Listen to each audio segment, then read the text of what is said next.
Hey, some soca music, boy. Of course, I'm from Trinidad. You never know I'm from Trinidad. To all my Trinidadians, good morning to you. My Bajan was popping. St. Lucia. I got a certain love for St. Lucia. Beautiful island, by the way. If never been a trip to St. Lucia, St. Thomas, good morning. The Grenadines, English and Dutch speaking Caribbean islands, good morning to you. It's Tropical Jamz every morning, 6 until 10 a.m. On a Friday, we call it TGIF. Thank you, God, it's Friday. Immigration matters we're talking about. All sponsored by our good friends at Central Caribbean Bakery. Hungry for a plate? They're cooking a yard-style breakfast every day. Hey, Marcus, what time is breakfast served, by the way? Curry, goat, oxtail, jerk chicken, rice and peas, and just, the breakfast, lunch, and dinner. Got a special occasion, celebration? Let them design your stunning custom cakes for birthdays, wedding, or just something. For example, it could be a celebration of how many years you're in business. Anniversary party at an office. They'll do it for you. Could be an anniversary party for how long you've been married. That's always a good one. Central Caribbean Bakery will design your cake for you. That's what they do, their specialty. Call them today at 347-275-3533. Again, 347-275-3533 to place your order. Central Caribbean Bakery, where Caribbean warmth meets mouth-watering taste. Again, Caribbean warmth meets mouth-watering taste. Stop it, man, to take a bite out of the island and tell them your friends that Tropical Jamz are used to the film aside. Duncan, I'm the one who told you about them, y'all. That's how we do it. 10 years of serving you. 2 great locations to serve you, by the way. 2 wonderful locations. They're located at Nareed Avenue 730 and 1322 East Gunner Road inside of Boogie Down Bronx, baby. All right. 7 facts that you should know. Here they are. Nearly 50% of U.S. workers is made up of immigrants. The Caribbean diaspora in the U.S. sends over $10 billion in remittance home every year. A great percentage of that is filtering through Jamaica. All right? Guys, let me say this to you. If you're not signed up, you have not signed up for JN, you should. And this is a shameless mention because JN is not sponsored the show. JN Jamaica National. It's an institution to which you should be part of. Why? If you're from Jamaica, it's Jamaica owned. I don't think you're in any Caribbean island, which I think they should put their footprints into other islands. But the other one is the Western Union. Think about it. When the money goes to Jamaica, it stays where? In Jamaica. So I think that we all that are listening to the morning show, couple million, well, you guys need to support JN by all means. Harry and his team.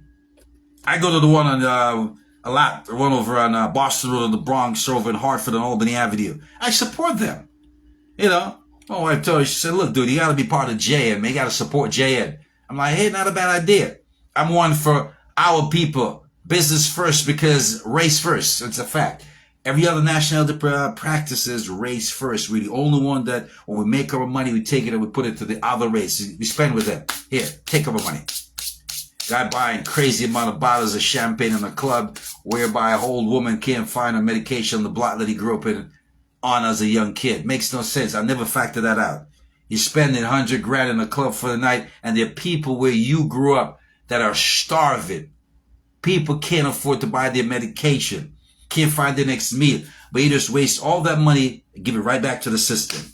Yeah, we do that from all the time we do it.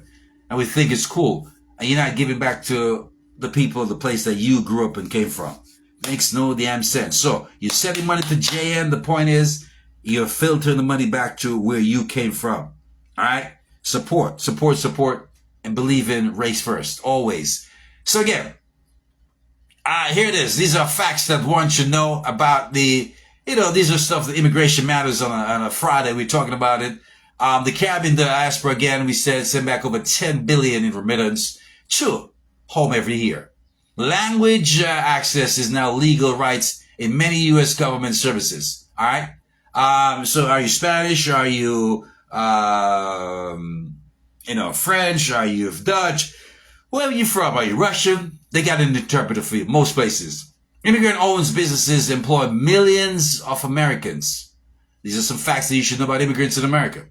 Children of immigrants often serves as cultural and language bridges for their families. You see a little Chinese girl translating for her dad, or a person from, Belize that don't speak clear English. They mean, what do you say a while ago? You get it a lot, they will be translating.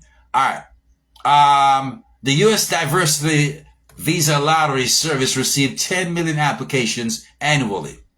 Number 7, these are facts that you should know about the Caribbean immigration issues. Many Caribbean immigrants rather, maintain dual citizenship, strengthening ties between their nation and the United States. Just so you'll know that.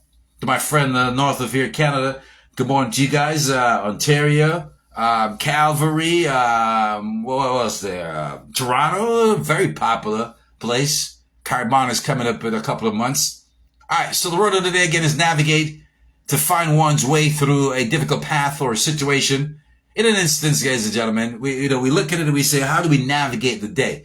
Immigrants must learn to navigate new systems, culture every day that they're in the US of A. It's not an easy road at first. It's a little challenging. But once you figure it out, believe me, you're on your path to a better life.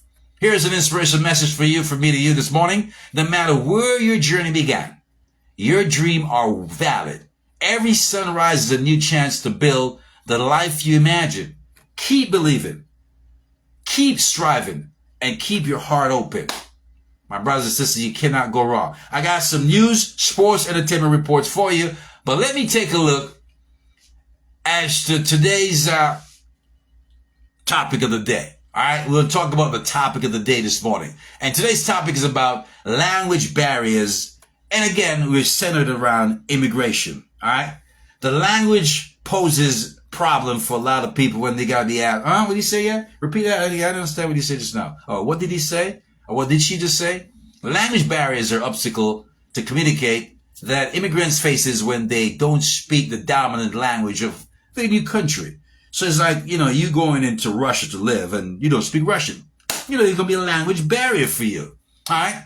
If you go to a Spanish speaking country to live, it's going to be challenging. I want to go to DR. I haven't been to DR yet. All right. We have a script for DR. Did we? That giveaway? This can affect everything from finding a job to accessing healthcare. So language barrier poses an issue for a lot of people. Now, I know, like a lot of places, they'll have social organizations that aid, people when they first come in, migrants to a new place. They'll guide them out to fill out applications. They'll have classes and stuff like that. I know in New York City, and I'd imagine in most major cities, Chicago, Philadelphia, Jersey, whatever city you're in, Newark, Orange, that there got to be some social services that provides. For example, I've seen people that are Africans or are going to classes here in the States, that teaches them English, because where they came from, English was not part of their language, always French or something else. All right, so here it is. There's a barrier when it comes to language, and it creates some difficulty for people who came to the U.S. and try to, get into the system, assimilate in. That's a word we could use. Difficulty expressing needs in emergency. In an emergency situation, it's a problem. How do they navigate themselves? All right. Number 2, trouble understanding legal or official documents. We mentioned that before. Little girl or little boy helping their parent. Struggle with job interviews and workplace communication. Now, what is interesting is, oftentimes let's use Africa. People come over from Africa and the other states, way more knowledgeable, way more intelligent, or any islands, right, than the people or the person that are interviewing them, that the job that they're applying for. But because of that language, they look down on. They don't, unfavorable. They look like, this guy, I hear it oftentimes, and you cringe, because they're speaking very ill, very foul about someone, not knowing if they look at a person's background, they really have a chance to sit down and talk deep with the person. Wow, this person is way more knowledgeable than I am, way more schooled, way more intellectual. It happens every day. So we mention again, trouble understanding the legal or official documents. A job interview number 3, they struggle. Workplace communication, they struggle, right? children falling behind in school, because you uproot the kids from a place that they're cultured in. They understand, they gets the area, they grew up there. It's a lot different. That's home. Bringing them to the state is going to pose a problem. It's going to be a little challenging. But with proper community structure, you can definitely navigate your way through. Hence why it's good to have these social organizations, not guys, and again, I say this with all due respect, not to just go there to drink and socialize, but to use this place, right, to benefit your community when they come over from wherever they're coming from. All right. So we mentioned children falling behind in school. Number 4. Number 5. These are facts that we should know when it comes to, the language barriers in these United States when one come over here. All right. Number 5, it says isolation from local community. Number 6, misunderstanding in the healthcare settings. And again, it comes back to explaining to your healthcare provider what is going on internally. How do you express yourself? Again, problem right there. Inability to access government services. And there are lots of government services. Hence why I mentioned these social local organizations that we have in our communities. They should serve a greater purpose than just a place where people go out and drink and party, have a good time. It should be more of helping the people so we can help ourselves, so we can get better, grow better, be a stronger community, and be part of this wonderful American dream that we dream of, right? That's what it's called. All right. So there you have it. So the solution to that, how do we solve this problem of language barriers, ladies and gentlemen? So I have a solution, or solutions for that matter. Enroll in local, language class. That's the way of doing it, right? Makes sense? Enroll. What else can we do? Number 2, we can use translation and interpretation apps to help us out. All right. Number 3, join community conversation group. They have those in many, many communities. Get in there, get involved, roll your sleeve up, and don't be shy. I know at first it's going to be daunting on you to get involved because you're thinking, I have a language gap. They're going to be looking down on me. I don't speak the English well. But no, don't be deterred. No, get in there. Expect it to happen. Just know that one day you'll be fluent in whatever language or country that you're in. Imagine going to Spain, not speaking Spanish. You're going to have some challenges. But before you knew it, buckle up in 3 months or so. If you quick studies, quick read, you might get it in a month. But fluency, I'll say in 3 months. Join community conversation group. I mentioned number 3. Number 4, seek bilingual support at school and cliques. All right, they're here. 5, practice language skill through volunteering. Now, I'm in the business too that I have, besides what I do on the radio every morning, 6 to 10 a.m. So I'm in the restaurant space. So it's interesting that there are lots of people that work with me from Africa that we employ, or they're from, Spanish-speaking country, whether it be Mexico, Dominican Republic, or Ecuador, wherever. Oftentimes, they challenge, and they'll tell you, me don't speak English. Me don't speak English. I'm like, no, you're doing fine. Yeah, you encourage them. You don't look down on them, they tried very hard, and, the English is broken, but it's like me trying to speak Spanish. I understood certain things, but I'm not fluent at it. Just the same. Practice, language skills. But what I tell my guys, I say, guys, look, stop watching the damn Spanish TV. Telemundo, whatever it's called, Televista, whatever Spanish program. No, watch this stuff that are English. Put on the news channel, and you learn from this by listening and watching the mouth. That's how you learn. Don't be watching anything. You already know to speak Spanish. Do you want to learn English? This is what you do. And then follow. Encourage children to translate and help bridge the gaps. All right. Children are more quicker study. They learn faster. They get English a lot quicker. So talk to the kids. Let them translate for you. All right. We got the biggest stories covering the globe in just a little bit, ladies and gentlemen. Today's letter real quick. It's a good one. Your trivia question this morning. Which Caribbean island is known as the Spice Island? Looking for an answer there. Get at me right here. Instagram, Philip Messiah Duncan. Facebook, Philip Messiah Duncan. Leave a like, comment, or something like that. And let's communicate, guys. Please. Get involved on the show. You're listening, but you're not partaking by leaving comments and stuff. Now, this letter's a good one this morning. Gentleman happens to be from Trinidad, working in a hotel there. Let me just break down the story. It's a long-ass one. He was working, and the day in question, a group of women came from the States, 9 of them to be exact, he said. They was trying to, get them in the hotel to be checked in. And, while there, one of the women out of the 9, she was actually the last one, he said, she somehow had some issues checking in with her credit card. They figured out after much to do. And, during that time, it was instant chemistry. You meet someone that instantaneously, somehow you click. Something about this person. It happens, But then even when you're a married man, you might meet somebody and just like, you start vibing before you know it. I'm like, they got to say, look, we can't get on that road. She said, why? Because I'm married. Oh, shh. And then they'd be bold enough to say, oh, well, she don't have to know. I'm like, yeah, but I don't want to betray the trust in this woman because she's such an amazing person. I'm going to leave it alone. And I leave it alone. So this gentleman happens to have been single. And they hit it off right then and there. All that was there. Everything you expect in someone. Possibility. All the stuff is just, the boxes were checked off.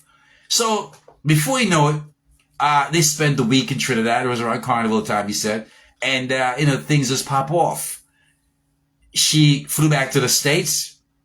And I got to ask the question, did you bag her? He said, no, I could, but I didn't. I wanted to respect her. I said, so if you bagged her, then doesn't mean you don't respect her.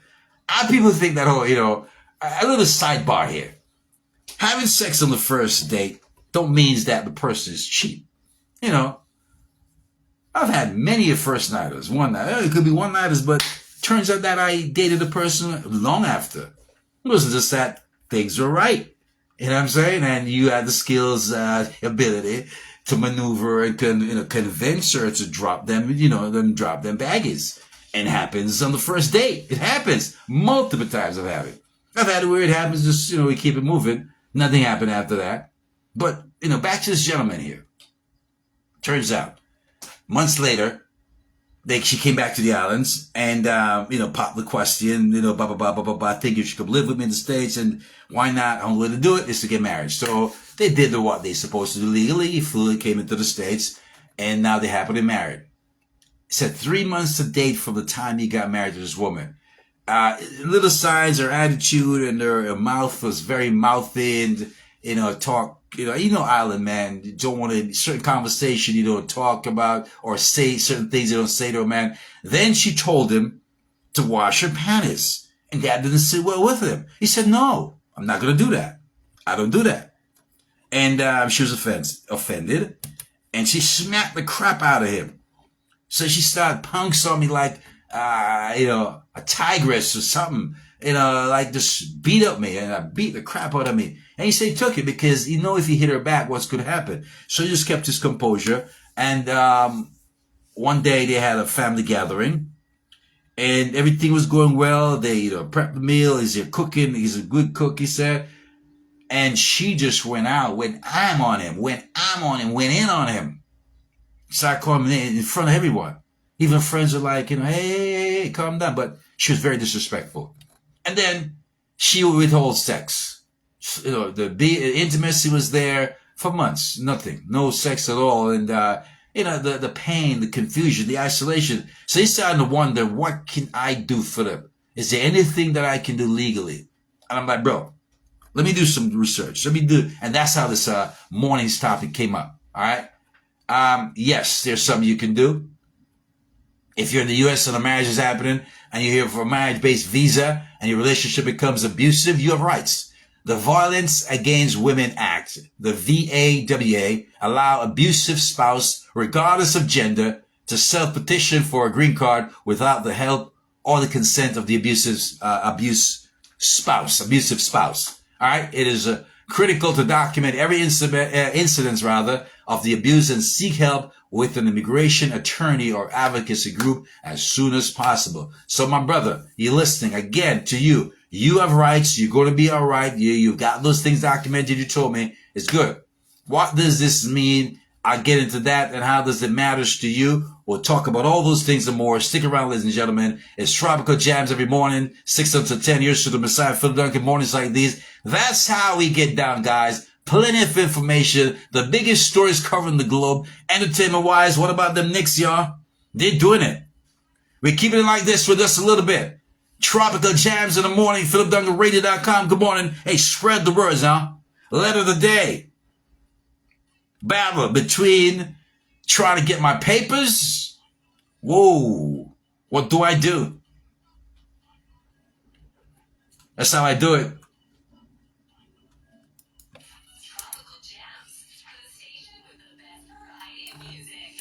You better believe it, and the best information in the morning too. Tropical Jamz, good morning. Yeah, baby. All right, we're going to change it up after this. Yep. All right, what we doing? Pause for the cause.